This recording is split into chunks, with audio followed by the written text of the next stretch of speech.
And we are all set. Have a good lurk, Valvera. Enjoy your night. Let me go ahead and get the music set up for tonight. Something to kind of go along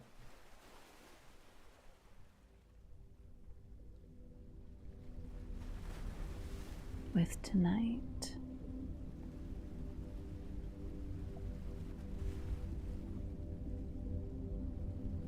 Welcome back everybody.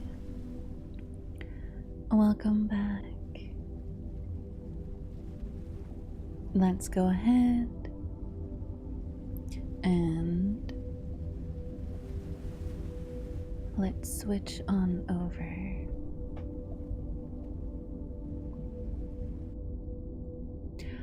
All right. Hi, Moon. Welcome in. Welcome back. Hi. All right.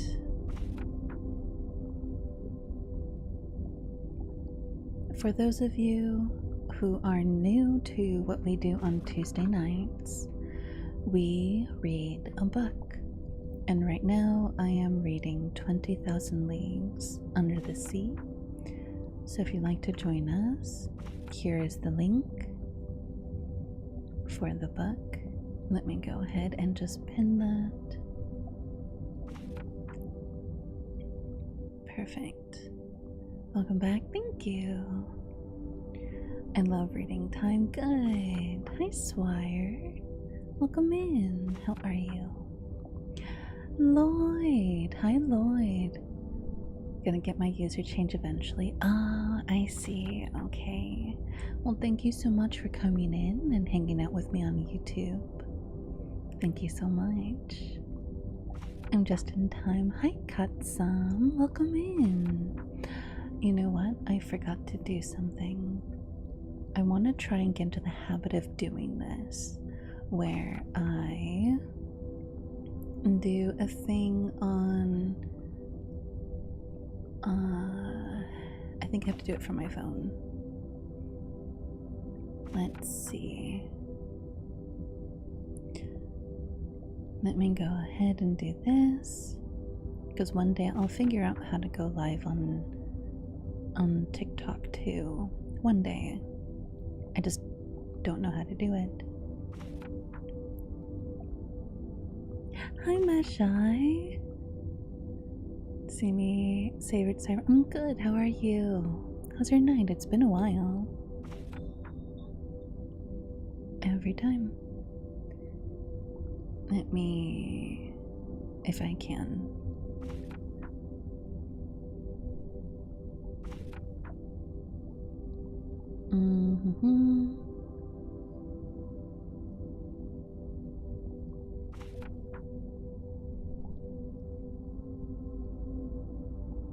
Okay, let's see.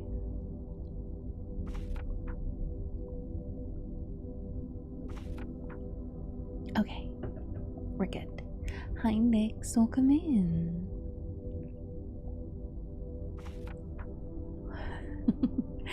Oh, let me load up chat. It won't? Hi, Boomer. Gonna fall asleep in your stream, no respect. Bless, have a good stream. Have a good night. Good rest. Good night, good night. Hi, Nix. How are you? Been too busy with work? Have you? Work's been going okay, though?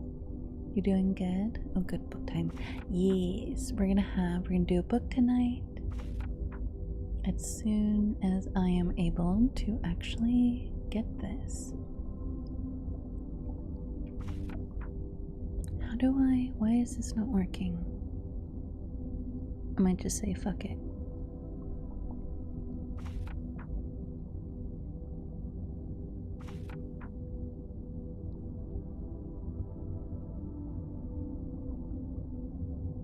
Let's see. Oh, there we go.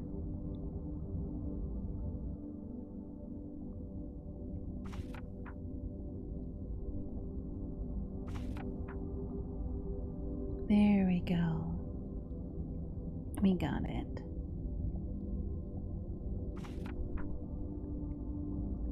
Perfect. Okay. All right. We're all settled in. We have our water. Do you guys have your water? Cyberpunk themed nightclub currently. Ooh, flatline. That sounds like fun. Okay. We're gonna start reading a book called 20,000 Leagues Under the Sea. We finished Alice very quickly. It was a very, very short book. So we're gonna do. Oh, Let me get a cup of coffee first. Let me do that, and there we go. So we're gonna start a new book.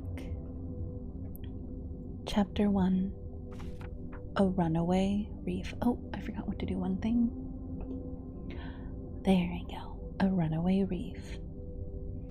The year 1866 was marked by a bizarre development, an unexplained and downright inexplicable phenomenon that surely no one has forgotten. Without getting into those rumors that upset civilians in the seaport and deranged the public minds even far inland, it must be said that professional seamen were especially alarmed.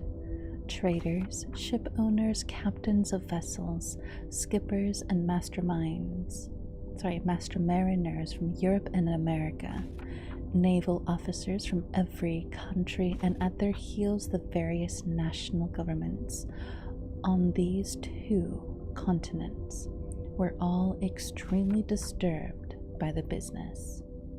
In essence, over a period of time, several ships had encountered an enormous thing at sea, a long spindle-shaped object, sometimes giving off a phosphorescent glow, infinitely bigger and faster than any whale. The relevant data on this apparition was recorded in various logbooks, agreed pretty closely as to the structure of the object or creature in question.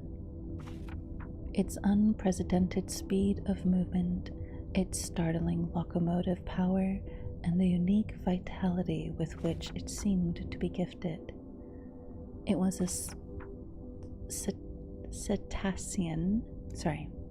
If it was a cetacean, it exceeded in bulky any whale previously classified by science. No naturalist, neither Culver, no Lapid, neither Professor Dunreal nor Professor de Ketaphags would have accepted the existence of such a monster sight unseen, specifically unseen by their own scientific eyes. Striking an average of observations taken at different times, rejecting those timid estates that gave the object a length of 200 feet, and ignoring those exaggerated views that saw it a mile wide and 3 long, you could still assert that its phenomenal creature greatly exceeded the dimensions of anything they've known to ethologists, if it exceeded at all. Now then, it did exist. This was undeniable fact, and since the human mind dotes on objects of wonder, you can understand the worldwide excitement caused by this unearthly apparition. As for regarding it to the realm of fiction, that charge had to be dropped. Hi Kai, have a good lurk. In essence, on July 20th, 1866, the steamer Governor Hickson from the Calcutta and Burnsarge Steam Navigation Co. encountered this moving mass 5 miles off the eastern shores of Australia. Captain Baker at first thought he was in the presence of an unknown reef. He was even about to fix its exact position when 2 waterspouts shot out of its inexplicable object and sprang hissing into the air some 150 feet. So, unless this reef was subject to the intermittent eruptions of a geyser, the Governor Higson had fair and honest dealings with some aquatic mammal, until then unknown, that could spurt from its blowhole's waterspouts mixed with air and steam. Similar events were likewise observed in Pacific seas. On July 23rd of the same year, Brother Christopher Columbus from the West India and Pacific Steam Navigation Co. Consequently, this extraordinary cetacean could transfer itself from one locality to another with startling swiftness.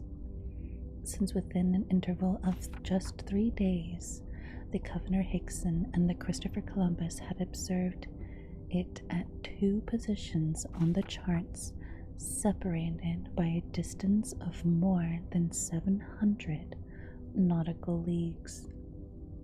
15 days later, and 2,000 leagues further, the Helvetia from the Compagnie Nationale and the Shannon from the Royal Mail Line, running on opposite tracks in that part of the Atlantic line between the United States and Europe, respectfully signaled each other that the monster had been sighted in latitude 42 degrees 15 north and longitude 16 degrees 35 west of the meridian of Greenwich. From the simultaneous observations, they were able to estimate the mammal's medium length at more than 350 English feet. This was because both the Shannon and the Helvetia were of smaller dimensions, though each measured 100 meters stem to stern. Now then, the biggest whales, whose rorqual whales that frequent the waters of the Aleutian Islands, had never exceeded the length of 56 meters. If they reach even that, one after another, reports arrived that would profoundly affect public opinion. New observations taken by the transatlantic liner Paris, the inland line's Etna running afoul by the monster. An official report drawn up by the officers of the French frigate Normandy. Dead earnest reckons obtained by the General Staff of Commodore Fitzjames aboard the Lord Clyde. In light-hearted countries, people joked about this phenomenon, but such serious, practical countries as England, America, and Germany were deeply concerned. In every big city, the monster was the largest rage. They sang about it in the coffee houses, they ridiculed it in the newspapers, they dramatized it in the theaters. The tabloids found it in fine opportunity for hatching all sorts of hoaxes. In those newspaper shorts of copy, you saw the reappearance of every gigantic imaginary creature from Moby Dick, that dreadful white whale from the high Arctic regions, to the stupendous kraken whose tentacles could entwine a 500-ton craft and drag it into the ocean depths.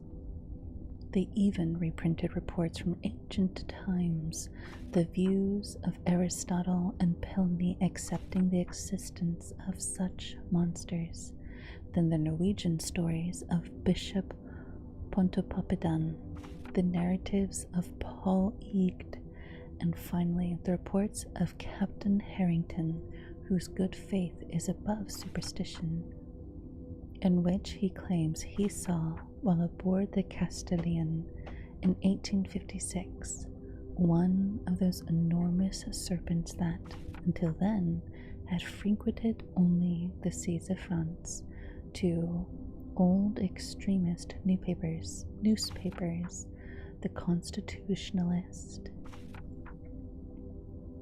Hi, Fend. How are you? Welcome in. How's your night? Hi, Nimi. Hi, Taco. Hi, Noberto. Hi, Kai. Hi, Common Writer. Hi, Fraction. Welcome in, welcome in. I want to be asleep on the bed, not wired. Made it in time? You did. You made it just in time. Black tea, yum. Hi, Vera. Welcome in. How are you? Guess it's after melting into my chair. Yeah, get cozy. Thank you for the kiss, Fend. Let's see. Where did your kiss end up?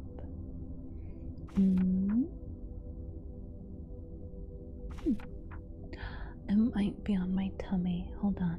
Let's take a look. Nope, not on my tummy. I see it. You bit my shoulder. I see it. And listen in. Hi, clarinets. How are you? Welcome in. Hope you're having a good night.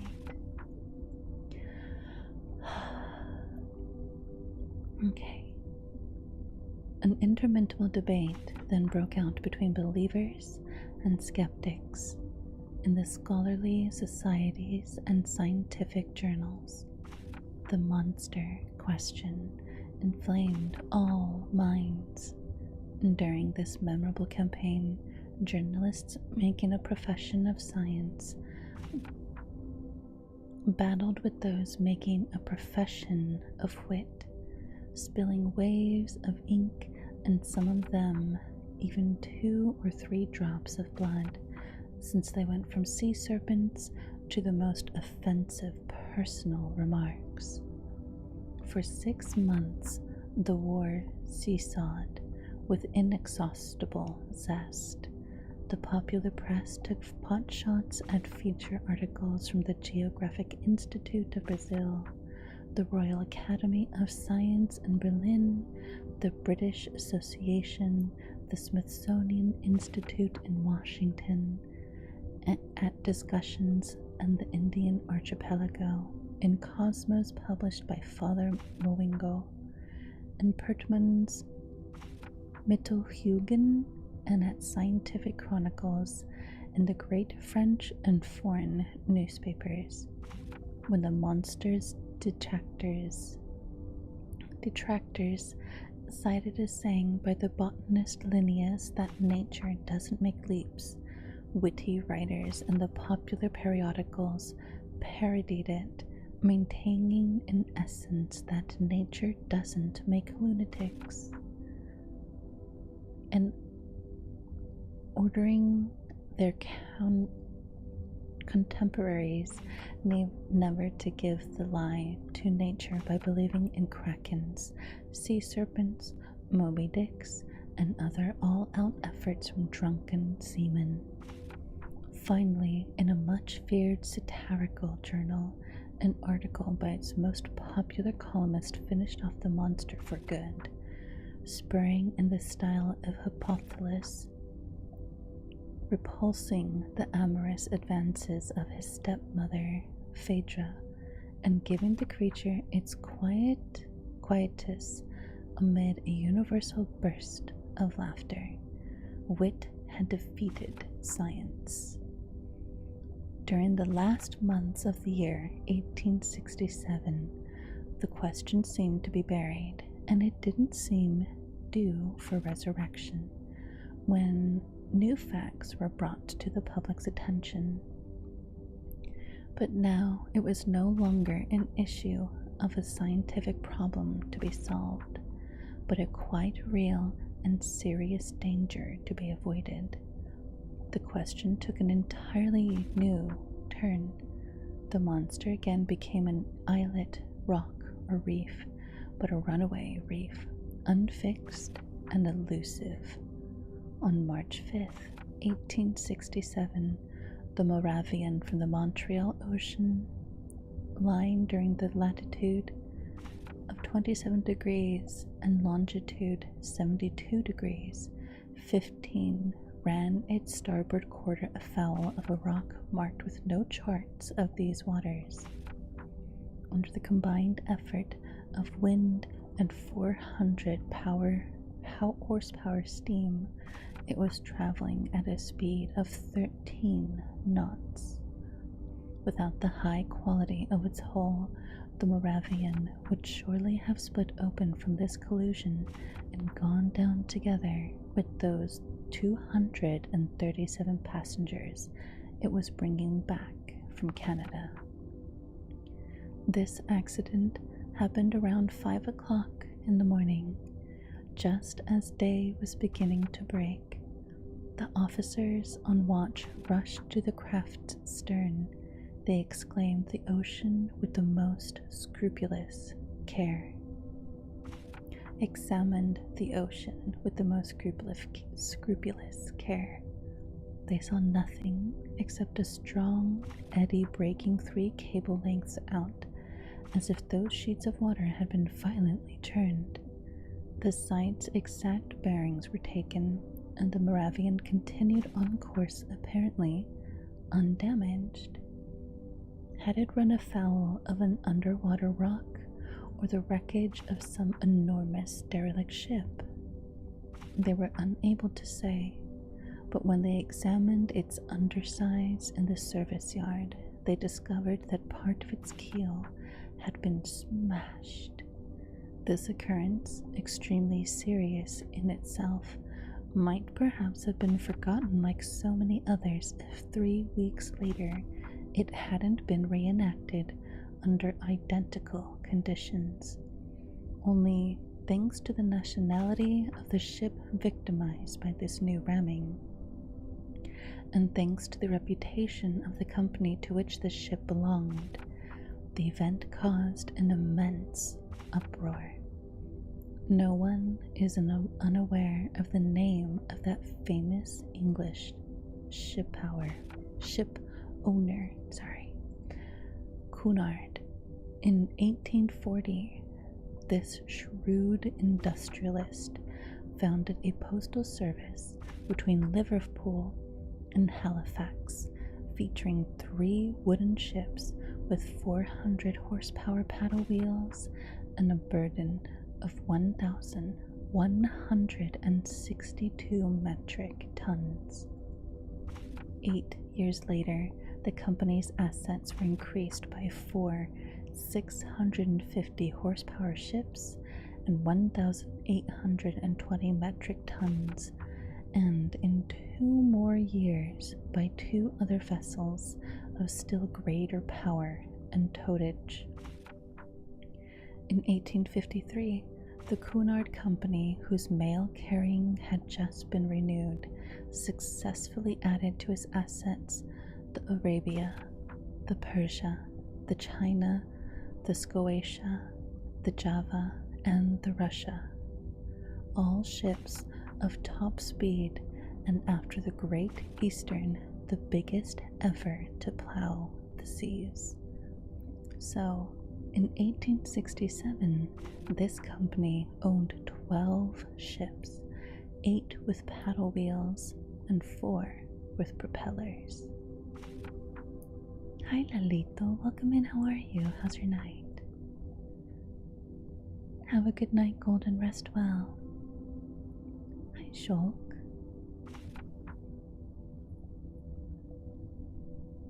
Little drink break.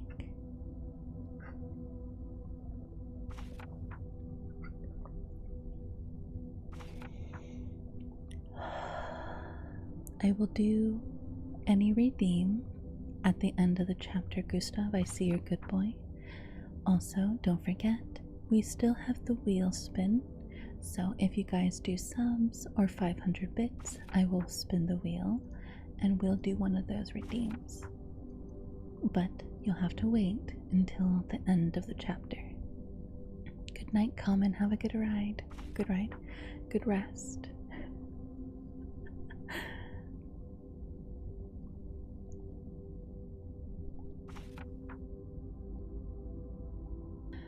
Okay. If I give these highly condensed details, hi Fish, hi Reborn, how are you both? Sorry. If I give these highly condensed details, excuse me, it is so everyone can fully understand the importance of this maritime transportation company, known the world over for its shrewd management. No transoceanic navigational undertaking has been conducted with more ability. No business dealings have been crowned with greater success.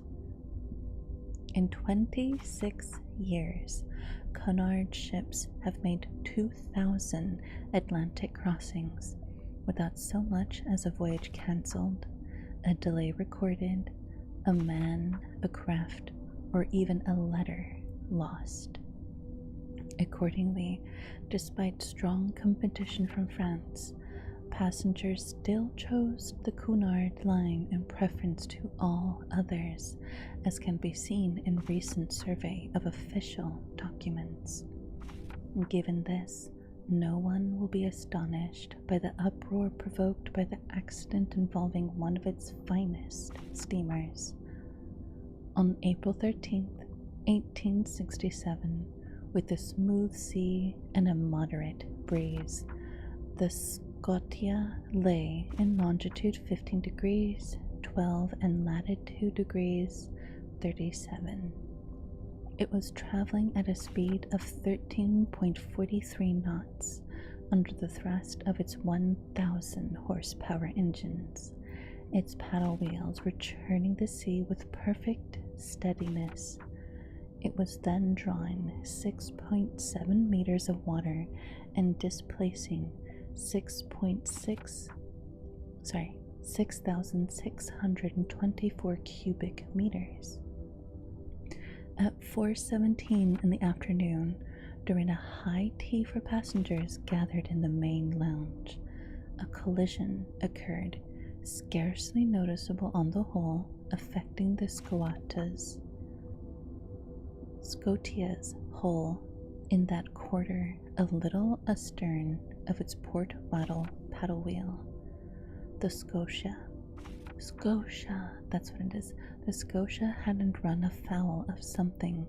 It had been fouled, and by a cutting or perforating instrument rather than a blunt one.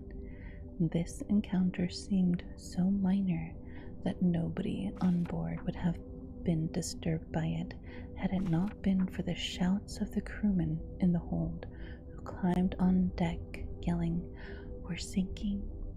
We're sinking!" At first, the passengers were quite frightened. Hi, Xtero, welcome in. Do you want me to make a command? Hi, Deadman, welcome in. How are you? Do you want me to make a command, Xtero? Is that what you want me to do? Let me go ahead and do that for you. Hold on.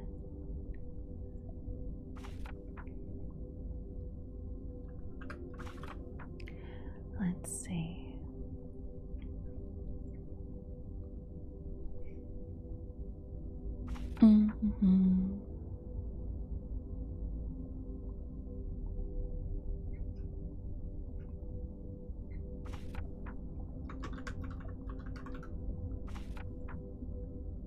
Let's do this.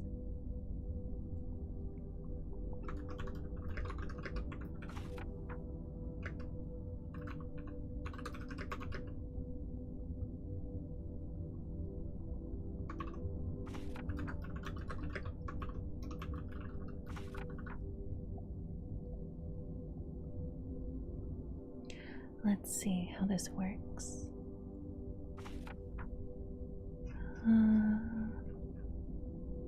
Go here.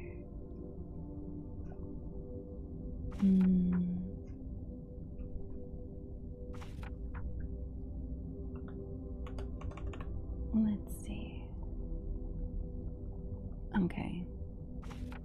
Hi, SCP Deadman. How are you? Welcome in. How's your night? Hope you're doing good. Let's see if I did this right. Oh. Let's try one more time and see if it'll go up. Yep, there you go. Okay, there you go, Xterra. At least for now, we have one. Okay. At 4:17 in the afternoon, during a high tea for passengers gathered in the main lounge. I already read this.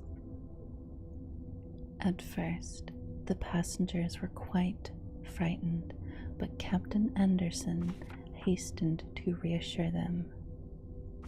In fact, there were to be no immediate danger, divided into 7 compartments by watertight bulkheads. The Scotia could brave any leak with impunity. Captain Anderson immediately made his way into the hold. He discovered that the 15th compartment had been invaded by the sea, and the speed of this invasion proved that the leak was considerable. Fortunately, this compartment didn't contain the boilers, because their furnaces would have been abruptly extinguished. Captain Anderson called for an immediate halt, and one of his sailors dived down to assess the damage. Within moments, they had located a hole 2 meters in width on the steamer's underside. Such a leak could not be patched, and with its paddle wheels half swamped, the Scotia had no choice but continue its voyage. By then, it lay 300 miles from Cape Clear, and after 3 days of delay that filled Liverpool with acute anxiety, it entered the company docks. The engineers then proceeded to inspect the Scotia, which had been put to dry dock. They wouldn't believe their eyes. 2.5 meters below its waterline were gaped by symmetrical gashes in the shape of an isosceles triangle. This breach in the sheet's iron was so perfectly formed, no punch could have done a clearer job of it.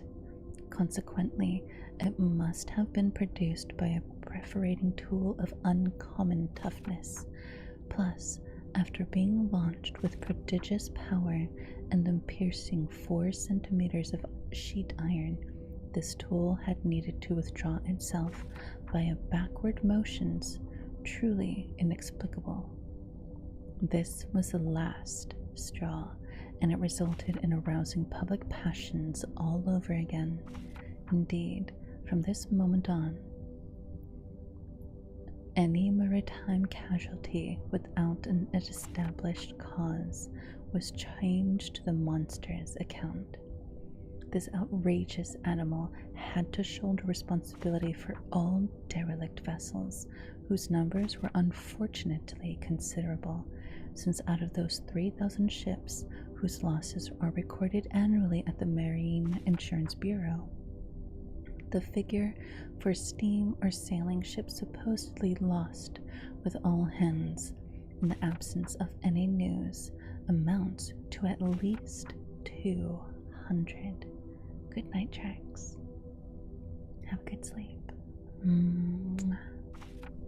Now then, justly or unjustly, it was the monster who stood accused of their disappearance, and since, thanks to it, travel between the various continents had become more and more dangerous, the public spoke up and demanded straight out that, at all cost, the seas be purged of this fearsome cetacean.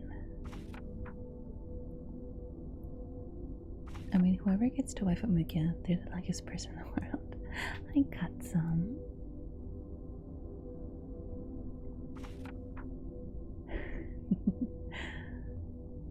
Let's see. Oh, wow. How are you, got some? Okay. We are now on chapter 2. The pros and cons. Let's see. Let's update the chapter.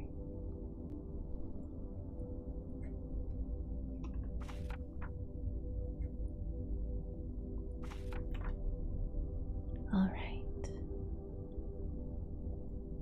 Hopefully the chapters don't get much longer.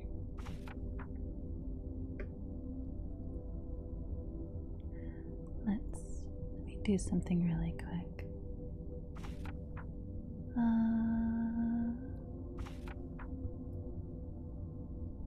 Okay.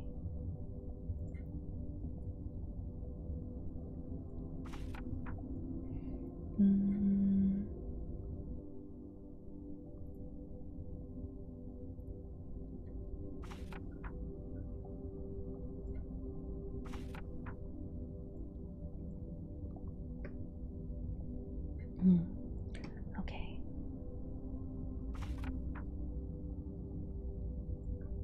There we go. I think that's fair. I'm okay. How's your weekend? It's been good. It's been good. We had dumplings yesterday for dinner. They were very good. Pork dumplings, very tasty. And then today we had some vegetable soup with meatballs. Valonia! Thank you for the 60 stream streak.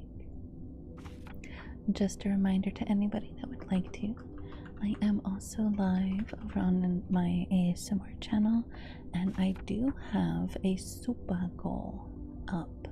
So if we can reach 10 supas by the end of tonight, I will do a early morning stream on Friday before I go to sleep. And we'll do more girlfriend roleplay if you guys want to do that.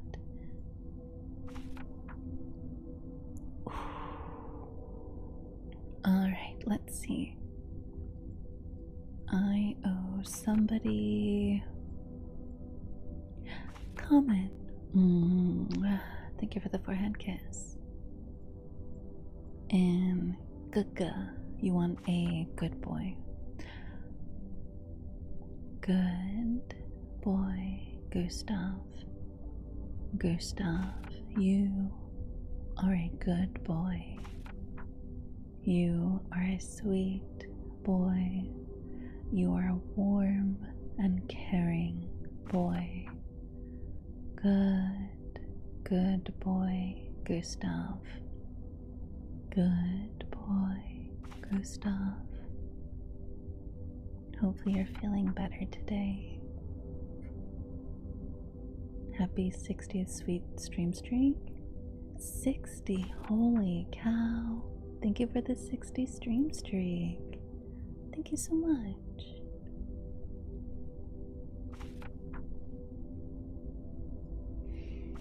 Okay. Chapter 2. The pros and cons. During the period in which these developments were reoccurring, I had returned from a scientific undertaking organized to explore the Nebraska Badlands in the United States. In my capacity as assistant professor at the Paris Museum of Natural History, I have been attached to this expedition by the French government. After spending 6 months in Nebraska, I arrived in New York laden with valuable connections near the end of March. Thank you, Aiden. Thank you so much.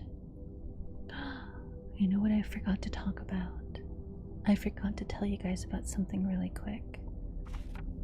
So I know we talked about it a little bit on and off. Hi, Braun. How are you? Hi. But starting next week, I will be doing a 5-day-a-week stream.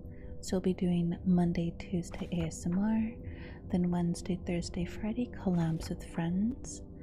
I'm going to be raising money for the 2.0 design.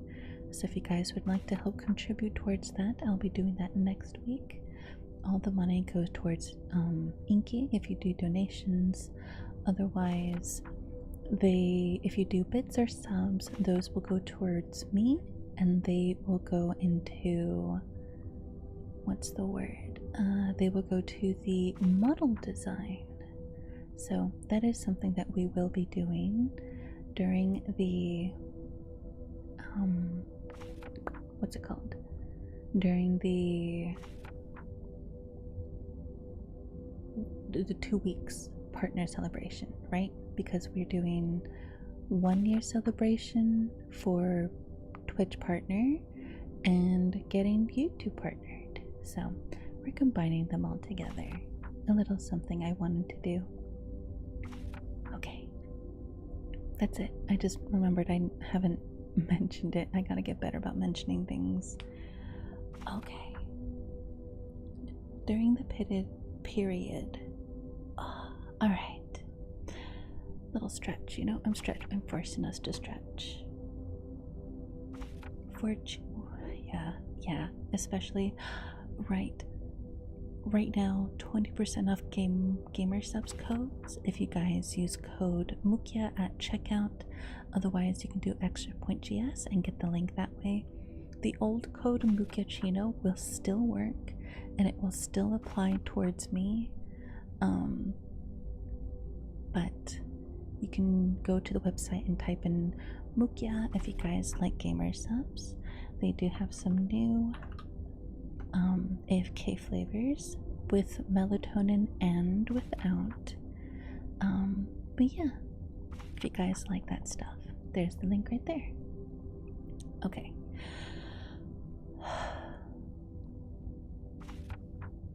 During the period in which these developments were occurring, I had returned from scientific undertaking organized to explore the Nebraska Badlands in the United States.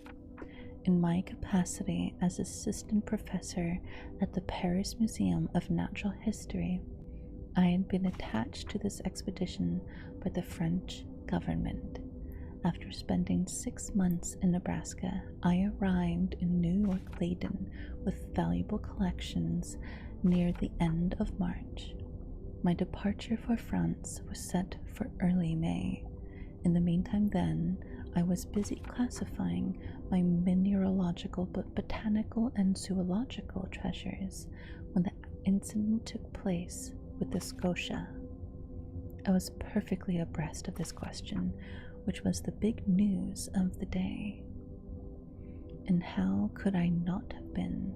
I had read and reread every American and European newspaper without being any further along. This mystery puzzled me, finding it impossible to form any news. I drifted from one extreme to the other. Something was out there. That much was certain, and any doubting Thomas was invited to place his finger on the Scotia's wound. When I arrived in New York, the question was the boiling point. The hypothesis of drifting islet or an elusive reef was forwarded by people not quite in their right minds, which completely eliminated.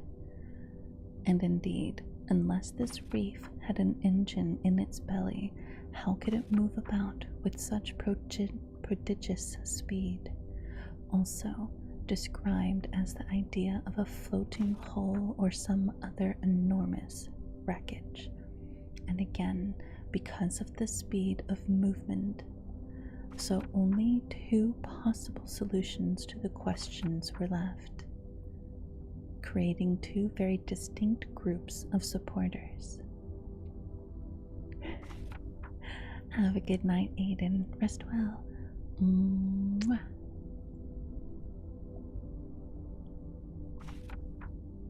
On one side, those favoring a monster of colossal strength. On the other, those favoring an underwater boat of tremendous motor power. Now then, although the later hypothesis was completely admissible, it couldn't stand up to inquiries conducted in both the New World and the Old. That a private individual had such a mechanism at his disposal was less than probable. Where and when he had built it, and how could he have built it in secret? Only some government could own such an engine of destruction, and in these disaster-filled times, when men tax their ingenuity to build increasingly powerful aggressive weapons, it was possible that, unknown to the rest of the world, some nation could have been testing a fearsome machine. The chestpot rifle led to the torpedo, and the torpedo was led to this underwater battering ram, which in turn led to the world putting its foot down. At least, I hope it will. But this hypothesis of a war machine collapsed in the face of formal denials from the various governments, since the public interest was at stake and transoceanic travel was suffering. The sincerity of these governments could not be doubted. Besides, how could the assembly of this underwater boat have been kept public notice? Have escaped public notice. Keeping a secret under such circumstances would be difficult enough for an individual, and certainly impossible for a nation whose every move is under constant surveillance by rival powers. So, after inquiries conducted in England, France, Russia, Prussia, Spain, Italy, and even Turkey, the hypothesis of an underwater motor was ultimately rejected. And so the monster surfaced again, despite the endless witticisms heaped on by the popular press, and the human imagination soon got caught up in the most ridiculous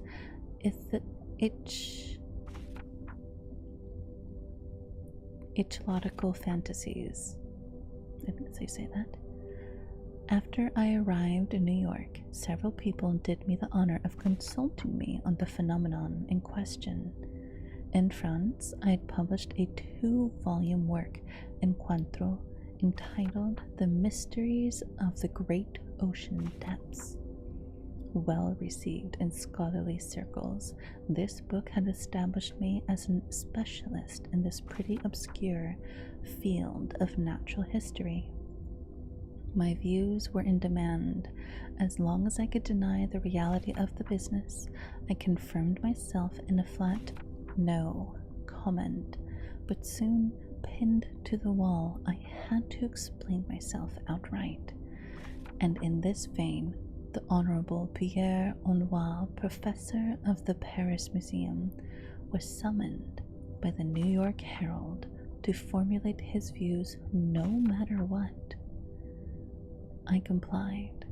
Since I could no longer hold my tongue, I let it wag. I discussed the question in this very aspect, both political and scientific, and this is an excerpt from the well-padded article I published in the issue of April 30th.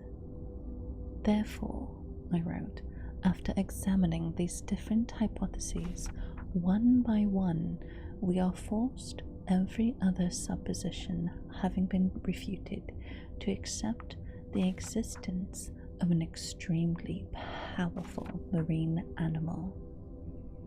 The deepest parts of the ocean are totally unknown to us. No soundings have been able to reach them. What goes on in those distant depths? What creatures inhabit and could inhabit those regions 12 or 15 miles beneath the surface of the water? What is the constitution of these animals? It's almost beyond conjecture. However, the solution to this problem submitted to me can take the form of a choice between two alternatives. Either we know every variety of creature populated our planet, or we do not. If we do not know every one of them, if nature still keeps secrets from us, nothing is more admissible than to accept the existence of fish or crustaceans of new species or even new genre animals with a basically cast iron constitution that inhabit strata beyond the reach of our soundings, and which some development or other, an urge or a whim if you prefer, can bring to the upper level of the ocean for long intervals. If, on the other hand, we do know every living species, we must look for the animal in question among those marine creatures already catalogued, and in this event I would be inclined to accept the existence of a giant narwhal. The common narwhal or sea unicorn often reaches a length of 60 feet, increase its dimensions 5-fold or even 10-fold, and given this cetacean of strength in proportion to its size, while enlarging its offensive weapons, and you have the animal we're looking for. It would have the proportions determined by the officers of the Shannon, the instrument intended to perforate the Scotia, and the power to pierce a steamer's hull. In essence, the narwhal is armed with the sort of ivory sword or lance, as certain naturalists have expressed it. It's a king-size tooth as hard as steel. Some of these teeth have been found buried in bodies of baleen whales, which the narwhal attacks with invariable success. Others have been wrenched, not without difficulty, from the undersides of vessels, and narwhals have pierced clean through, as a gimlet pierces a wine barrel. The museum at the Faculty of Medicine in Paris owns one of these tusks with a length of 2.25 meters and a width at its base of 48 centimeters. Alright then, imagine this weapon to be 10 times stronger than the animal, 10 times more powerful. Launch it at a speed of 20 miles per hour. Multiply its mass times its velocity, and you get just the collision we need to cause the specific catastrophe. So until information becomes more abundant, I plump for a sea unicorn of colossal dimensions, no longer armed with a mere lance, but with an actual spur. Hi God Hunter, welcome in. Hi Dandy, hi Invo, how are you? Hi Belle. Like ironclad frigates, or those warships called rams, whose mass and motor power it would possess simultaneously. With its inexplicable phenomenon is thus explained away, unless it's something else entirely, which, despite everything that has been cited, studied, explored, and experienced, is still possible. These last words were cowardly of me, but as far as I could, I wanted to protect my professorial dignity and not lay myself open to laughter from the Americans, who, when they laugh raucously.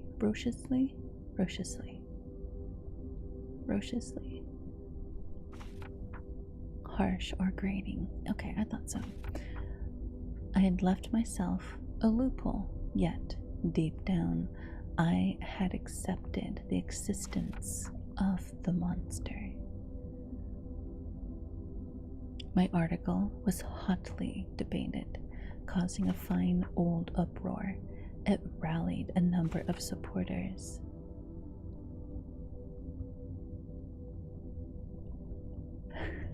Hi, Bone Walker, welcome in. How are you? How's your night? My article was hotly debated, causing a fine old uproar. It rallied a number of supporters. Moreover, the solution it proposed allowed for free play of the imagination. The human mind enjoys impressive visions of unearthly creatures. Now then, the sea is precisely their best medium, the only setting suitable for the breeding and growing of such giants, next to which such land animals as elephants or rhinoceros were mere dwarfs. The liquid masses support the largest known species of mammals and perhaps conceal mollusks of uncomparable size or crustaceans too frightful to contemplate, such as 100-meter lobsters or crabs weighing 200 metric tons. Why not?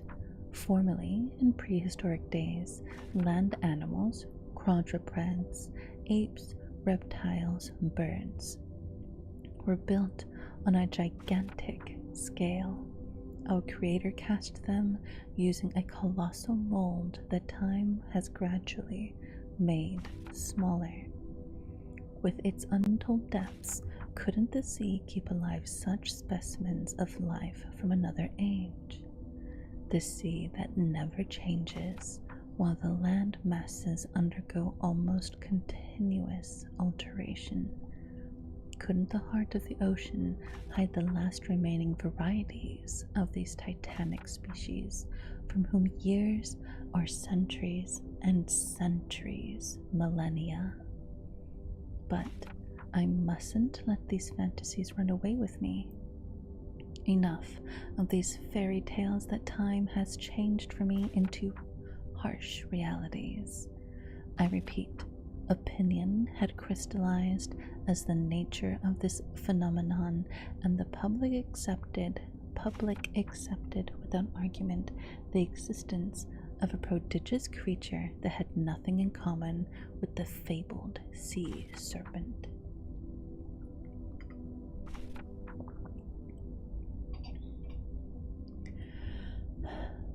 Yet, if someone saw it purely as a scientific problem to be solved, more practical people, especially in America and England, were determined to purge the ocean of this daunting monster to ensure the safety of transatlantic travel.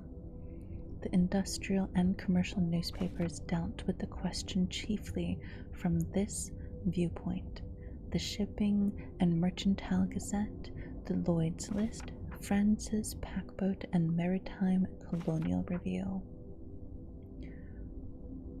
Rauciously? Thank you. Time to wind down. What I miss? We just started. We're about halfway through chapter 2. Oh, we're towards the end of chapter 2. Bone Walker. Hi, Envo. Hi, Spongy. How are you? How's your night? Hope you're doing good.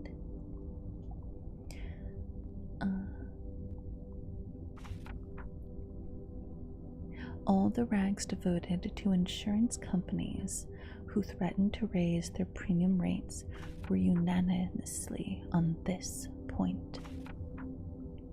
Public opinion being pronounced, the State of the Union were the first in the field. States of the Union, in New York, preparations were underway for an expedition designed to chase this narwhal. A high-speed frigate, the Abraham Lincoln, was fitted out for putting out to sea as soon as possible. The naval arsenals were unlocked for Commander Froude, who pressed energetically forward with the arming of his frigate. Farragut? But as it always happens, just when a decision has been made to chase the monster put in no further appearances. For 2 months, nobody heard a word about it. Not a single ship encountered it. Apparently, the unicorn had gotten wise to these plots being woven around it. People were constantly babbling about the creature, even via the Atlantic cable. Accordingly, the wags claimed that this slippery rascal had waylaid some passing telegram and was making the most of it. So, the frigate, equipped for a far-off voyage and armed with fearsome fishing gear, but nobody knew where to steer it.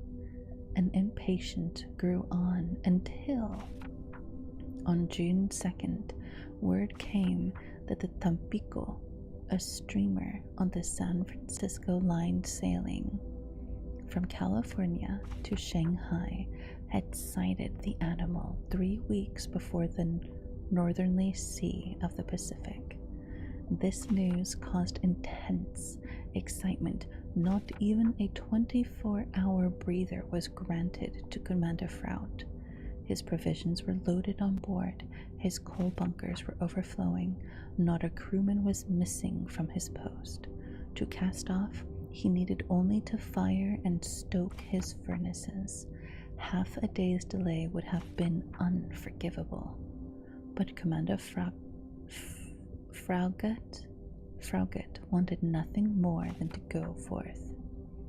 I received a letter 3 hours before the Abraham Lincoln left its Brooklyn pier. The letter reads as follows.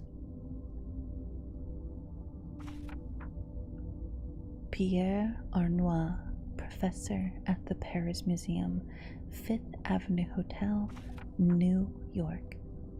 Sir, if you would like to join the expedition on the Abraham Lincoln, the government of the Union will be pleased to regard you as France's representative in this undertaking. Commander Fraugut has a cabin at your disposal. Very cordially yours, J.B. Hobson, Secretary to the Navy. And that is the end of chapter 2. We are on chapter 3, As Master Wishes. Alright, let's see, where are we? We have an ad coming in about 10 minutes, so we'll spend a little time before we do that for me to check in with you guys. Hi, chat. How are you guys enjoying the book so far? This is super fitting, right? I thought it would be really fitting to do the next book as 20,000 Leagues Under the Sea.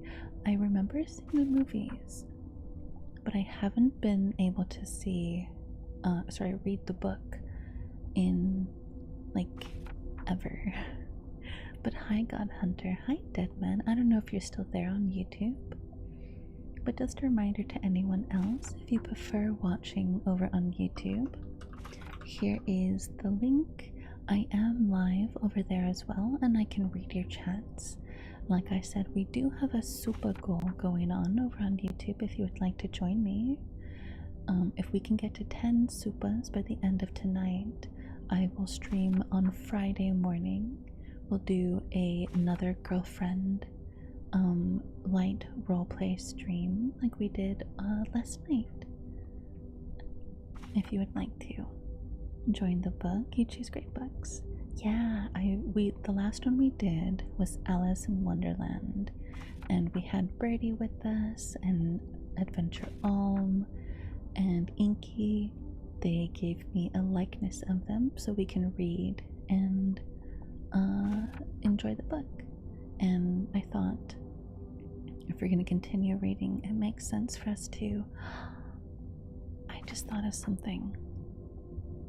Of the sea while playing in the desert Arrakis. Desert of Arrakis. Hi, Spongy. What are you doing? What do you mean, Desert of Arrakis? What is that? I just thought I have to bring out my desk. I didn't bring out my desk, guys. Let's see. I don't remember.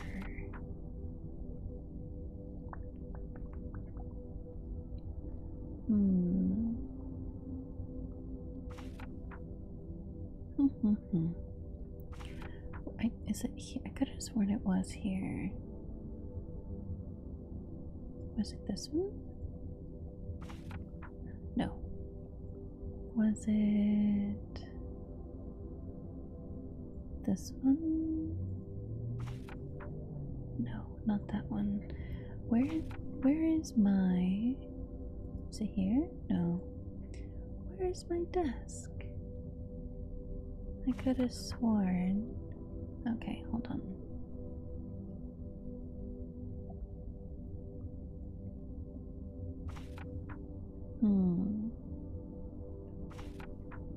I'm trying to find my desk. Spongy!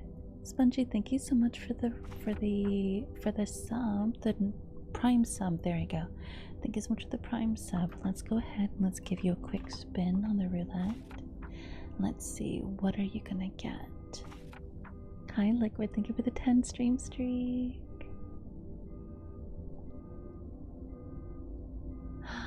A tarot card reading. Ah, okay. Let's see. Let's see. Here are the tarot cards. And let's go ahead. Let's put them on a number. Okay. We got 10. We got 10. Okay, Spongy, which card do you want me to flip? 1, 2, or 3?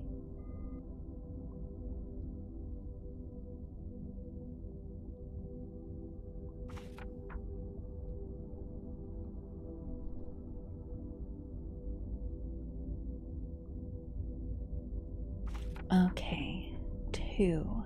Before I flip it, I'm assuming that you have something in... Oh shit, that's my bad. I'm assuming you have something in mind for yourself.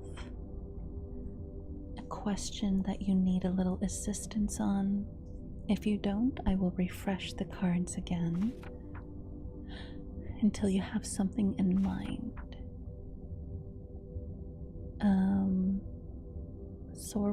Sorber, thank you so much for the follow. Welcome in. How are you? How's your night? Hope you're doing good. Okay, you said card 2. Here is card 2 for you, Spongy. Let's see. You have the 2 of Swords in... It looks like 2 of Swords reversed, because you see the moon is upside down and the ocean, the water, is on the top. So the 2 of Swords represents overwhelming, imbalance, confusion, disorder, chaos, disorganization, dissonance, and turmoil. The 2 of Swords indicates a breakdown in decision making, often leading to further confusion. So it could be that something that you are thinking of right now is confusing you instead of being of assistance. So if you need clearer if you need to like clear up the confusion, maybe you need to find what is making the confusion to begin with, where it started, or maybe why you feel like you have that confusion, you know? So hopefully that helps you a little bit. If you would like me to do another card for you, I can. We have 1 and 3. Just let me know if you'd like another card. I don't know why it says 6 out of 10. It was only 1. It does that every so often. But yeah, thank you, Spongy, for the Prime sub. If you guys would like me to roll the roulette, I can, but we need a sub, a gifted sub, or 500 bits. Alright, let's go ahead and let's put...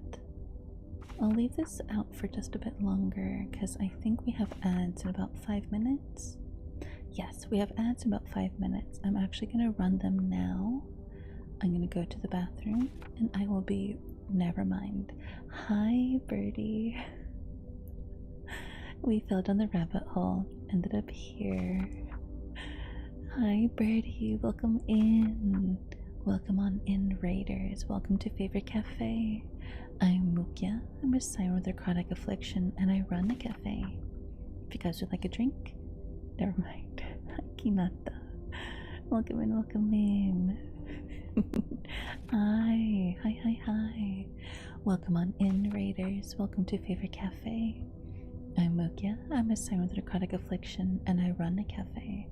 Tonight we are reading 20,000 Leagues Under the Sea. We finished Alice in Wonderland in just 2 nights. So I know this streamer. Hi, Zane. Welcome in.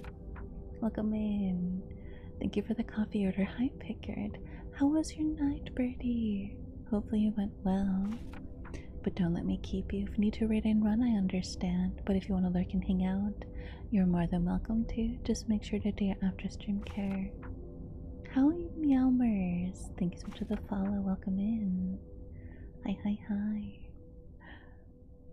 Welcome, welcome, welcome. We just did a single card tarot reading for the music changed. You know what? Sure. Yeah, we'll let this one play through. My Twitch just froze so badly. Having a lovely stream. I am. We are reading a book right now. I'm taking just a little bit of a breather before we go into the next chapter. But how was stream? Lovely stream. I am.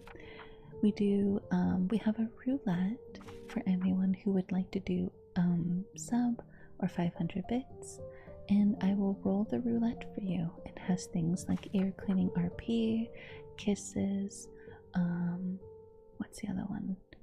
Tarot card reading tonight. Thank you. Yeah, Birdie, I know you had a long stream and you did your duo stream on YouTube. I was watching you on there as well. So if you need to raid and run, I understand, but if you'd like to lurk and hang out, you're more than welcome to. I was gonna take a quick break and go to the bathroom. I love Bioshock. I follow. I love Bioshock too. Thank you, Ramen, for the follow. Ah yes, winter 62. It is. Lately it has been pretty warm here too, so I completely understand your dislike of the warmer weather. I get it, trust me. No, I want this one. This is the one I wanted to listen to today. There you go, much better. Leaving lurkies for now. Thank you, Birdie. Have a good lurk. Pin tray tops. Thank you so much for the follow. Welcome in. I think confusion is a good thing, for it will be a stepping stone in learning. I want warmer weather. I actually like the cold, personally. It's just one day too. Tomorrow gets dreary again. What do you mean it gets dreary again? Why? What do you mean by that? What happened? But yes, I don't think there's anything wrong with having some confusion about what you are thinking of for your tarot card reading. But you know what? I kind of feel like I need one more card. I think I need one more card to kind of help. Let's see. Three has been speaking to me a bit louder than 1. So we're going to turn over 3. Okay, so that gives you the 2. That gives you the 6 of Wands. And it is an upright position. And you can tell because the clouds are not upside down. And the top of the wand is to the top of the card.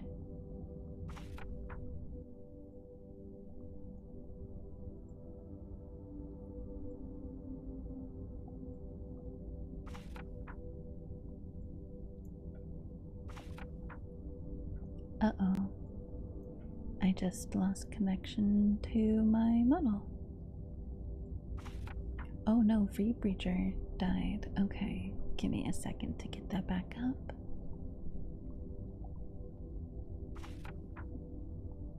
My internet died too. Did it?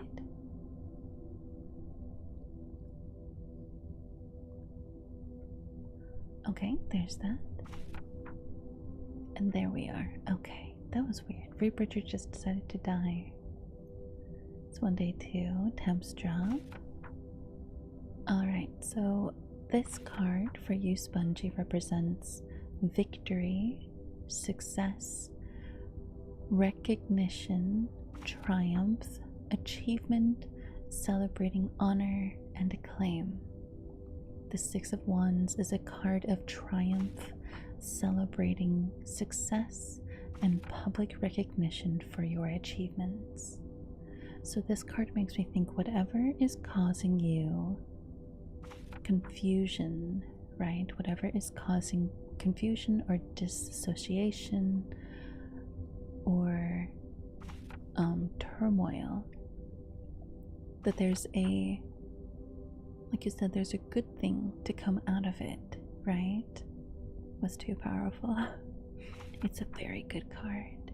It's a very good card. So hopefully that helps. We're gonna go ahead, we're gonna take a quick break. I'm gonna run some ads. If the ads actually play, I don't know. Sometimes they do and sometimes they don't. So we'll see. But we'll be right back. Like I said, I can do a quick break. So we'll be right back.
Okay, welcome back, everybody.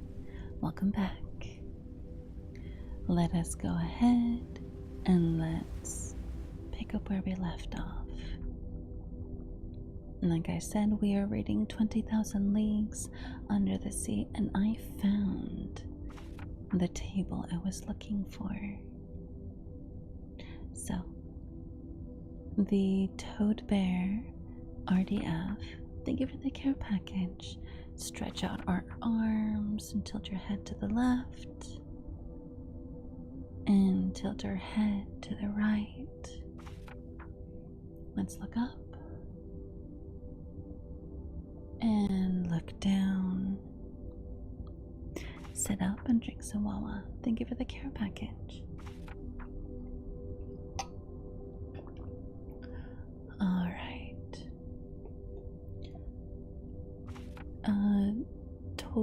Torseco, thank you for the follow. It's beautiful. It's our chance to get a source without chat on the side. I believe I do have it in my Discord. Oh, Spongy, thank you for the hair color change. I do have it in my Discord under the arts channel. If you wanted to take a look there. Let's see, we're on chapter 3. And the chapter is called As Master Wishes. If you guys would like to join us on reading, stop by, say hi. Take care. Have a good night, Ivan. Thank you so much for coming and hanging out.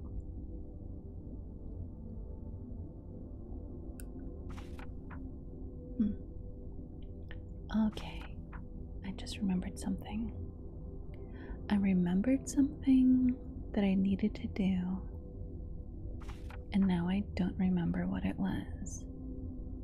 Thank you for the daily check-ins. Konsun, Pickard, Kinata, Luna, Ryuk, and D2. Thank you for the daily check-ins. Thank you for the daily coffee orders. So you have to do, I only have the Discord link when I'm live to avoid bots. So there is the link right there. You do !point Discord, you can get the link. Okay,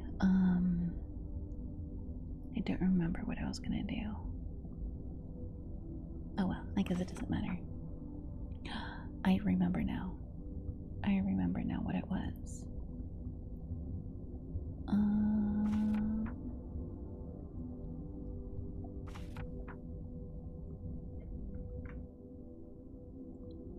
There we go. That's better. Because what I want to do, which would make this easier for me in the long run. Thank you. Of course, Freakgen. Hopefully you're doing good. How's your day so far? You having a good night? Staying cozy? Alright. Okay, perfect. There we go, so now I don't have to worry about that. Alright, we are on chapter 3 of 20,000 Leagues Under the Sea.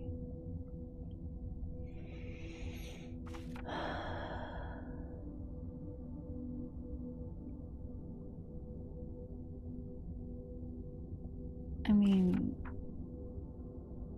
oh yeah, I saw that, Vera, but it's still something that people are not asking for. So it's kind of like we're still not asking for that for age verification, you know? So, alright. As Master Wishes. 3 seconds before the arrival of J.P. Hobson's letter, I no more dreamed of chasing the unicorn than of trying for the Northwest Passage. 3 seconds after reading this letter from the Honorable Secretary of the Navy, I understood at last that my true vocation, my sole purpose in life, was to hunt down this disturbing monster and rid the world of it. Even so, I just returned from an arduous journey, exhausted and badly needing a rest. I wanted nothing more than to see my country again, my friends, my modest quarters by the botanical gardens, my dearly beloved collections, but now nothing could hold me back. I forgot everything else, and without another thought of exhaustion, friends, or collections, I accepted the American government's offer. Besides, I mused, all roads lead home to Europe, and our unicorn may be gracious enough to take me towards the coast of France. That fine animal may even let itself be captured in European seas as a personal favor for me, and I'll bring back to the Museum of Natural History at least half a meter of its ivory lance. But in the meantime, I would have to look for its narwhal in the Pacific Ocean, which meant returning to France by the way of the antipodes. Conseil, I called in an impatient voice. Conseil was my manservant, a devoted lad who went with me on all my journeys. A gallant Flemish boy whom I genuinely liked and who returned the compliment. A born stoic, punctualist on principle, habitually hardworking, rarely startled by life's surprises, very skillful with his hands, efficient in his every duty, and despite his having a name which means counsel, never giving advice, not even the unsolicited kind. From rubbing shoulders with scientists in a little universe by the botanical gardens, the boy had come to know a thing or two. In Conseil, I had a seasoned specialist in biological classification, an enthusiast who could run with acrobatic agility up and down the whole ladder of bracers, groups, classes, subclasses, orders, families, genre, subgenre, species, and varieties. But there his science came to a halt. Classifying was everything to him, so he knew nothing else. Well versed in the theory of classification, and he was poorly versed in his practical application, and I doubt that he could tell a sperm whale from a ballan whale. And yet, what a fine, gallant lad. Zuka, Zaylene, and Gaslighter Supreme. Thank you for the follows. Welcome in. For the 10 past years, Conseil had gone with me wherever science beckoned. Not once did he comment on the length or the hardship of a journey. Never did he object to buckling up his suitcase for any country whatsoever, China or the Congo, no matter how far off it was. He went here, there, and everywhere in perfect contentment. Moreover, he enjoyed excellent health that defied all ailments, owned solid muscles, and hadn't a nerve in him, not a sign of nerves. The mental type, I mean. The lad was 30 years old, and his age to that of his employer was as 15 is to 20. Please forgive me for this underhanded way of admitting I had turned 40. But Conseil had one flaw. He was frantic on formality, and he only addressed me in third person to the point where it got tiresome. Conseil, I repeated, after feverishly beginning my preparations for departure. To be sure, I had confidence in this devoted lad. Ordinarily, I never asked whether or not it suited him to go with me on my journeys, but this time, an expedition was at issue that could drag on indefinitely, a hazardous undertaking whose purpose was to hunt an animal that could sink a frigate as easily as a walnut shell. There was good reason to stop and think, even for the world's most emotionless man. What would Conseil say? Sleepy Haywire, thank you for the follow. Hi Jay, welcome in. Hi Nepsy. Conceal, I called a third time. Conceal appeared. Did Master summon me? He said, entering. Yes, my boy. Get my things ready. Get yours ready. We're departing in 2 hours. As Master wishes, Conceal replied serenely. We haven't a moment to lose. Pack as much into my trunk as you can. My traveling kit, my suits, shirts, and socks. Don't bother counting, just squeeze it all in and hurry. What about Master's collections? Conceal ventured to observe. We'll deal with them later. What? The Orchothalerium, Hyrocothalerium, Ornithodonts, Cheerpotmus, and Master's other fossil skeletons. The hotel will keep them for us.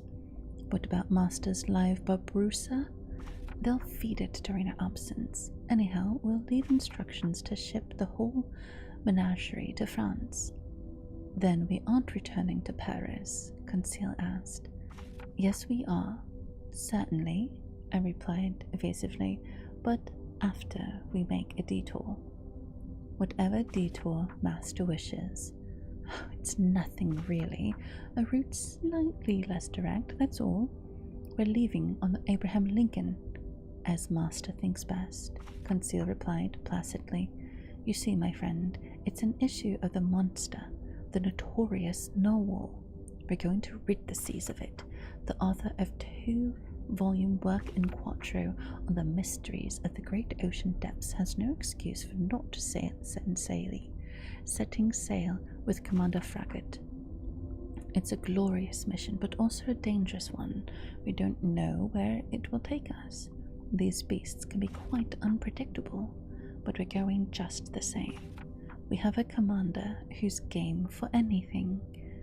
What Master does, I'll do, Conceal replied. But think it over, because I don't want to hide anything from you. This is one of the voyages from which people don't always come back, as Master wishes. A quarter of an hour later, our trunks were ready. Conceal did them in a flash, and I was sure the lad hadn't missed a thing because he classified shirts and suits as expertly as birds and animals. The hotel elevator dropped us off at the main vestibule on the mezzanine.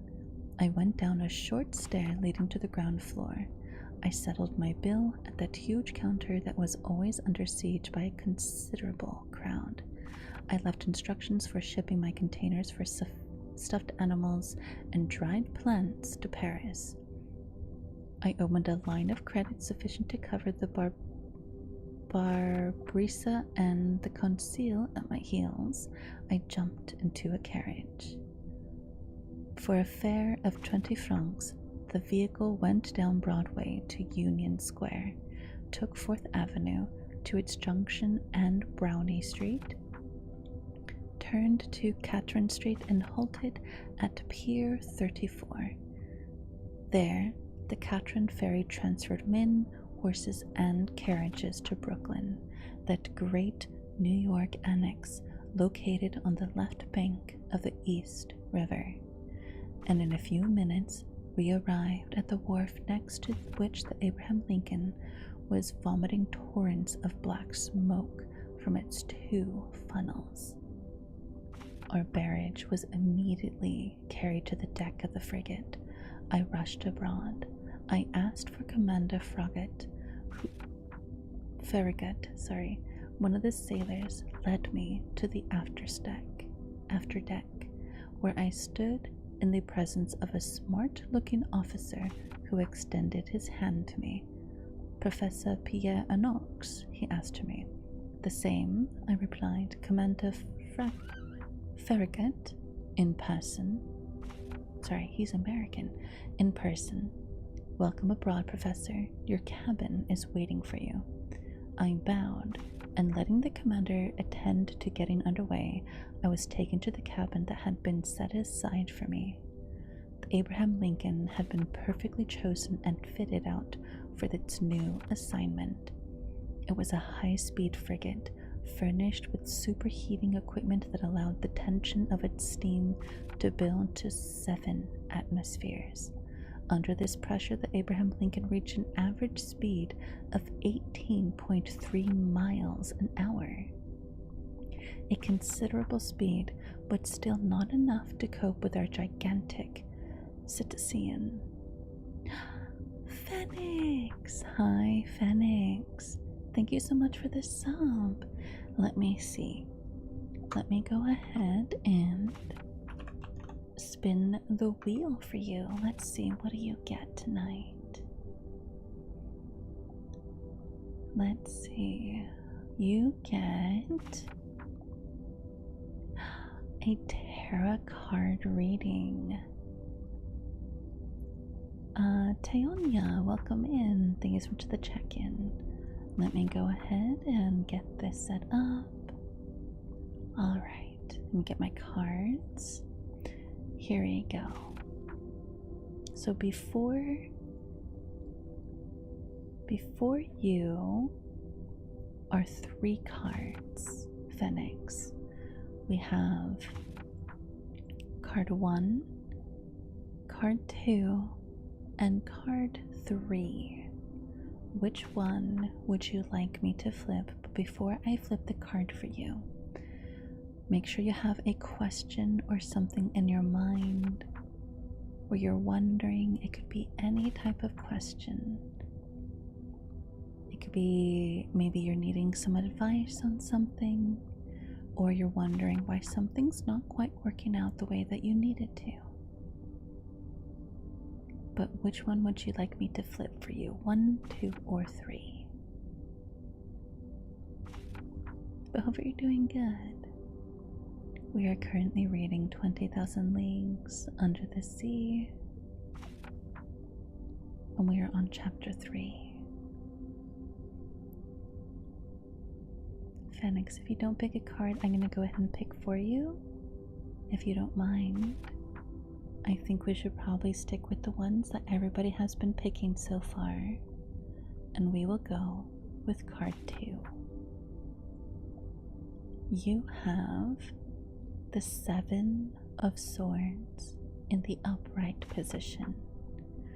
So the 7 of Swords represent deception, strategy, betrayal, cunning, stealth, sorcery, trickery, and guile. So either you are being sneaky or deceptive, or someone is being sneaky and deceptive to you. The 7 of Swords points to cunning strategy or hidden motives, either as a defense or means of betrayal. So hopefully whatever it is that is going on, that the deception is something that you're able to find out and reveal. But thank you so much for the sub, Phoenix. Hopefully you're doing good. It's been a hot minute. Let me give you a quick shout out.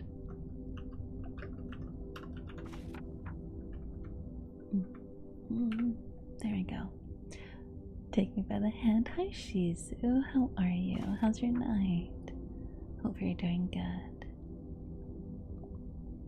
Alright, we are on chapter 3, and it looks like the professor is going to accept the proposal to go hunt down this thing in the ocean. So those of you who don't know, we are reading 20,000 Leagues Under the Sea. If you'd like to join us on the reading, the book is pinned to the top of chat. I don't know why that didn't work. Let me see. Yeah, that didn't work for some reason. I might have to restart my mix it up. Go here. Go here. Huh.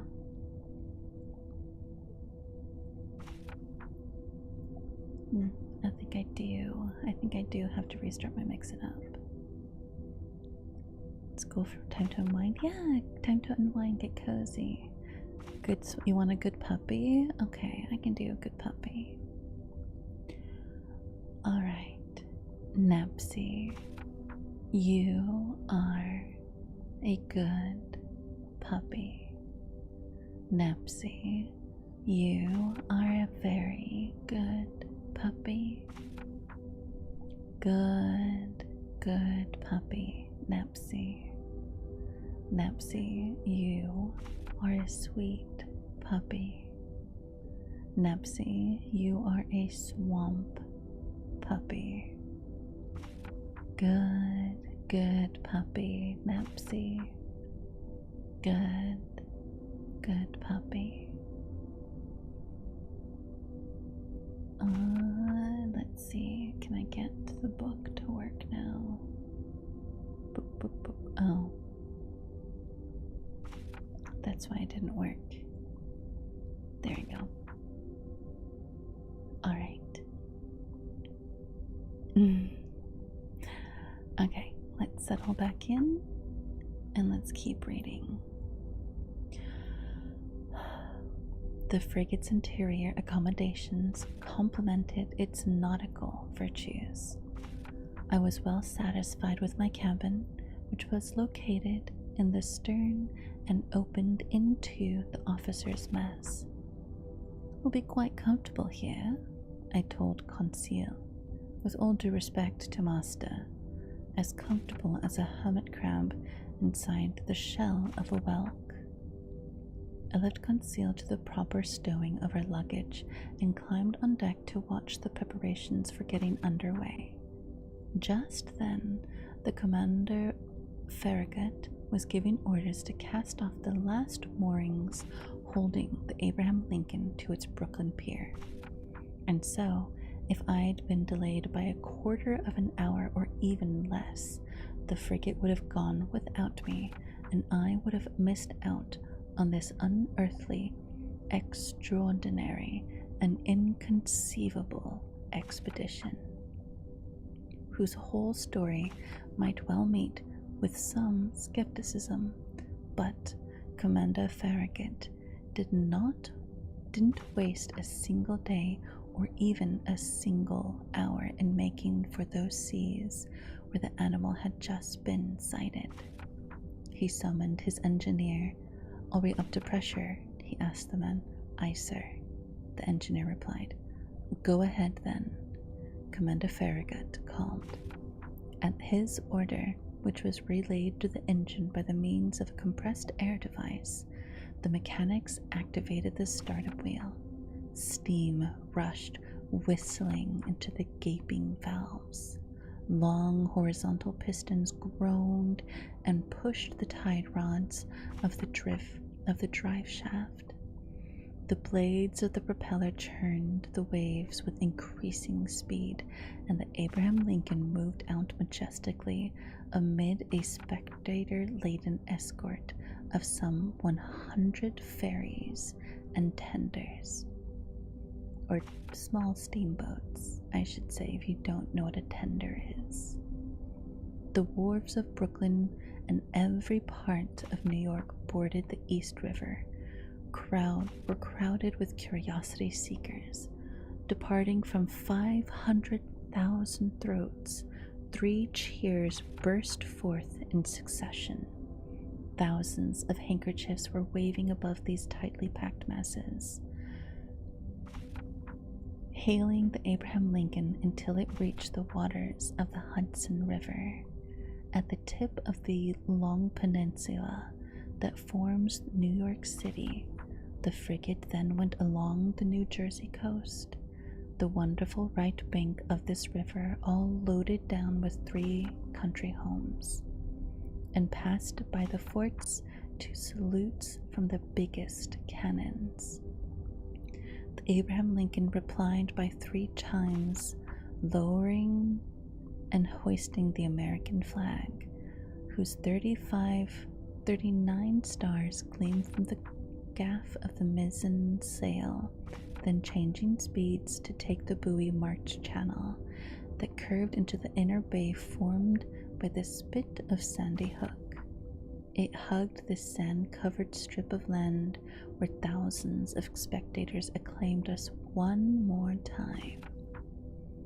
The escort of boats and tenders still followed the frigate and only left us when they came abreast of the lightship, whose 2 signals lights marked the entrance of the Narrows to Upper New York Bay. 3 o'clock then sounded. The harbor pilot went down into his dinghy and rejoined a little schooner waiting for him to leeward. The furnaces were stoked. The propeller churned the waves more swiftly. The frigate skirted the flat, yellow coast of Long Island. And at 8 o'clock in the evening, after the lights of Fire Island had vanished into the northwest, we ran at full steam into the dark waters of the Atlantic. And that was chapter 3. Hi Red, what happened? Why are you mad? I was gonna stream playing games with friends. Swain fell asleep and I just woke up 10 minutes. Oh no, good morning. I'm so sorry. Hello Darian. Hi Swinky, how are you? Thank you for the daily check-in. Silver Knight, thank you so much for the follow. Welcome in. How are you, sweetling? Hope you're having a good night so far. We are on chapter 4 now. Chapter 4, Ned Land. Favorite character? Well, we just started so far, so we haven't really met all the characters. So far, we have kind of met the commander of the boat, Abraham Lincoln. We've met the professor and the professor's, I think he called him a gentleman in waiting. I think that's what he called him. But yeah, great night. Just saw Opeth. Opeth? What's Opeth? Is that a movie that just came out? Let's see, where are we? We got time. We can hang out for a bit. A band. Oh, you came back from a concert? How was the concert? Did it go well? I'm actually gonna put the table away because it's blocking me and I don't like that. I don't like that it blocks me from you guys. There you go. But how was the concert? Was it good? It was super good. I moshed. You do the mosh pits? Are you someone that likes, what's it called? You, what's the word? You like being, I guess it's hard to explain, because I know some people like going into the mosh pits to like dance off people, if that makes sense, where you guys are like moshing, right? And you kind of like push around each other, and some people just kind of like want to not push back. Does that make sense, what I'm trying to ask? Does that? I feel like that doesn't make any sense. But I've never been one for a mosh pit myself, honestly. I don't think I ever could. It's not really something that I can do. A little confused. Okay, then never mind. Never mind, because I've gone to some shows before where like some people are just like, oh yeah, I love going into a mosh pit, and like we, like the other people who are in the pit, right? They like push off of each other when they're moshing, right? And then other people, they just kind of like go in there without wanting interaction, which is very strange, but they like doing it. A lot of shoving. It was fun. Good. I personally don't understand it, but as long as you had fun, Swanky. You and my friend Zap Zap both really like mosh pits, so I get it though. Everybody has something that they enjoy, but I'm glad you had fun. But did they play any of your favorite songs, or was it like all new stuff? Hopefully it got some new stuff too. I love it when bands are like, we're gonna play some of the classics, but we're also gonna play some stuff that like everybody knows, you know? I think those are always really good. Nice. Ooh, so it's all new stuff. That's exciting. That sounds cool. That sounds really cool. Ghost reveal. Hi, Ristretto. My favorite song is Harlequin Forest from Ghost Reveries, but they didn't play. Aww. Well, maybe next time. I'm gonna call it a night. Good night, Envo. Thank you so much for coming in. Rest well.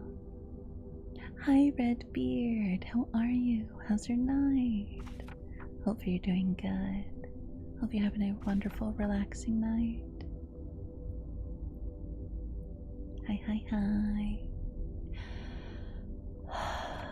Alright. Oof. Okay, I think we are ready for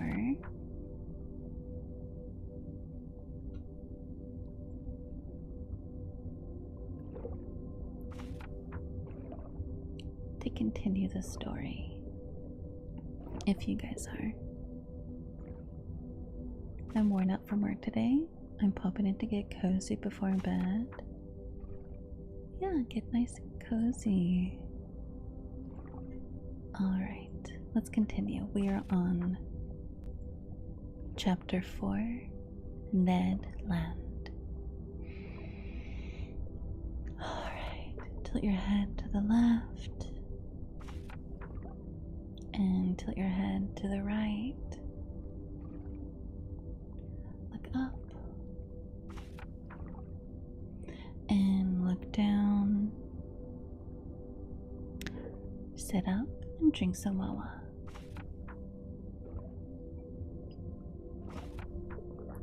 One of my favorite books. Yes, 20,000 Leagues is such a good book. I'm liking it so far. We just started today. And if you guys miss any reading club night, it's okay. All the live streams of the book will be on my YouTube channel. Oh, I forgot that part. So if you guys want to join my YouTube, I do post shorts, standalone videos, as well as a catalog of all my live streams and past readings. So if you guys want to follow, you can go there and take a look. All right, one more sip of water and then we'll start.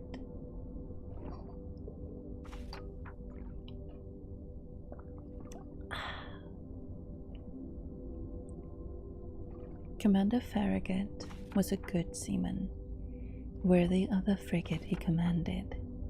His ship, as he were one, he was its very soul. On the Cetesian question, no doubts arose. A good what? Oh, seaman. He was a good seaman, yes. We were on a boat. He was its very soul. On the Cetesian question, no doubts arose in his mind, and he didn't allow the animal's existence to be disputed aboard his vessel. He believed in it as certain pious women believe in the Leviathan from the book of Job, out of faith, not reason.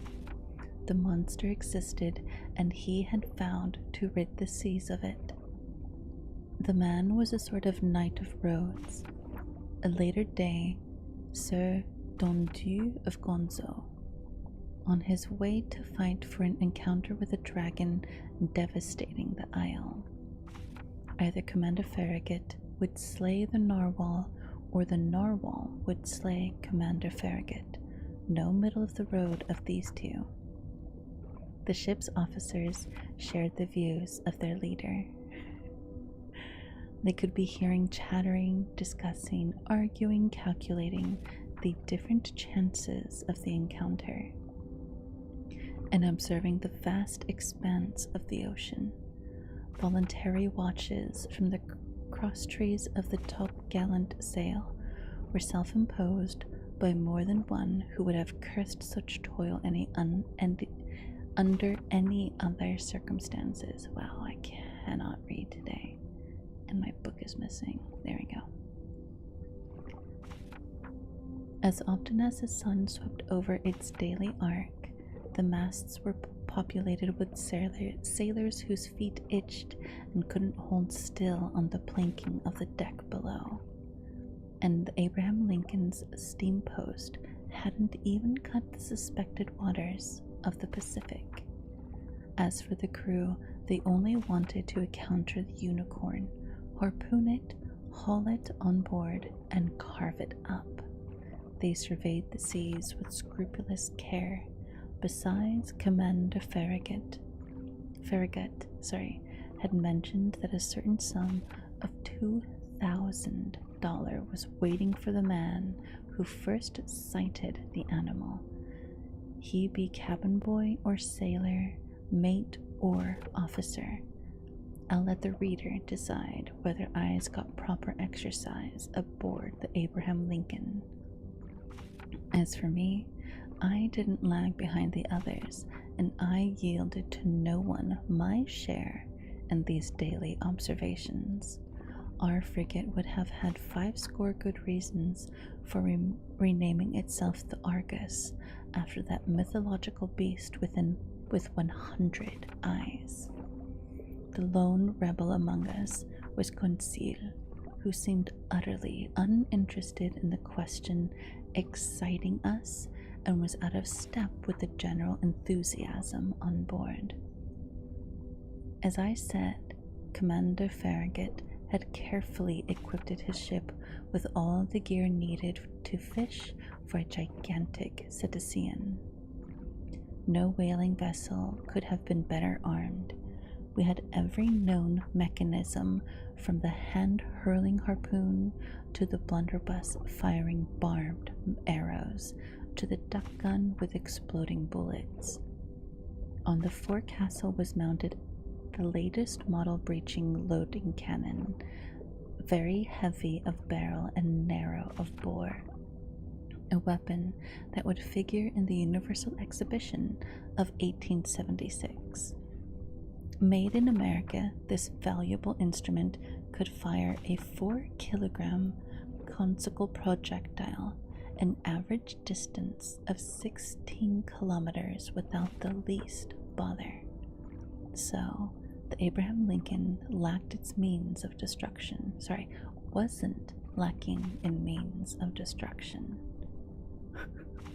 Hi, Puckered, welcome in. But it had better still. It had Ned Land, the king of harpooners, gifted with uncommon manual ability. Ned Land was a Canadian who had no equal in his dangerous trade. Dexterity, coolness, bravery, and cunning were virtues possessed to a high degree, and it took truly craftily baleen whale or an exceptionally astute sperm whale to elude the thrust of his harpoon. Ned Land was about 40 years old, a man of great height, over 6 English feet. He was powerfully built, serious in manner, and not very sociable. Sometimes headstrong and quite ill-tempered when crossed. His looks caught the attention, and above all, the strength of his gaze, which gave a unique emphasis to his facial appearance. Commander Farragut, to my thinking, had made a wise move in hiring on this man. With his eye and his throwing arm, he was worth the whole crew all by himself. I can do no better than to compare him with the powerful telescope that could double as a cannon always ready to fire. To say Canadian is to say French, and as unsociable as Ned Law was, I must admire he took the definite liking to me. No doubt it was my nationality that attracted him. It was an opportunity for him to speak, and for me to hear that old Rabelaisian dialect still used in some Canadian provinces. The harpooner's family originated in Quebec, and they were already a line of bold fishermen back in the days. when this town still belonged to France. The greatest Canadian character ever written, between Ned, Wolverine, and Deadpool, I think. Wait, Deadpool was Canadian? I thought the actor was Canadian. Little by little, Ned developed a taste for chatting, and I loved the tales of his adventures in the polar seas. He described his fishing trips and his battles with great natural lyricism. His tales took on the form of an epic poem, and I felt I was hearing some Canadian Homer reciting his Iliad of the high Arctic regions. I know that place. Hi, Verse. You know Quebec? Have you been there? I'm writing of this bold companion as I currently know him, because we become old friends, united in that permanent comradeship born and cemented during only the most frightful crisis. Ah, my gallant Ned, I ask only to live 100 years more, the longer to remember you. And now,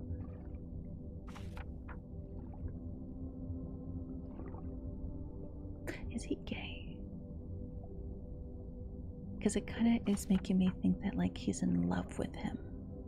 And the professor, I think, is male because they said Mr. or Professor something, whatever.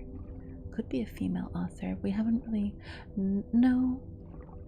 There's a lot of tension in this text, right? A lot of tension. Karnak! Hi, Karnak! Thank you so much for the resub. Enjoy those emotes, and as always, welcome to your favorite cafe. How are you? Let me go ahead and let's spin the roulette for you. Let's see what you get. Hi, Jay. Welcome in. Let's see. You get. I'm not using the right microphone for ear cleaning, so I'm gonna spin again. Hold on. Let's see.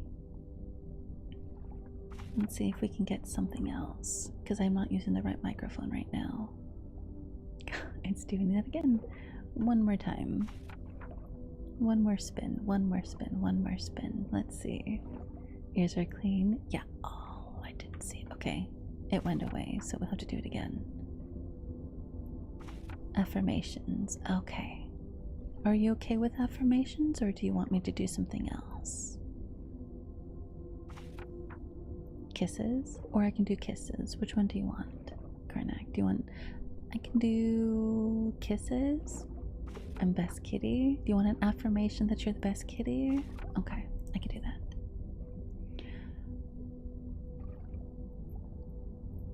Rated here some time ago. Yeah, if you were hanging out with Birdie, then you probably came in with Birdie's raid. Yes. Yes? Okay.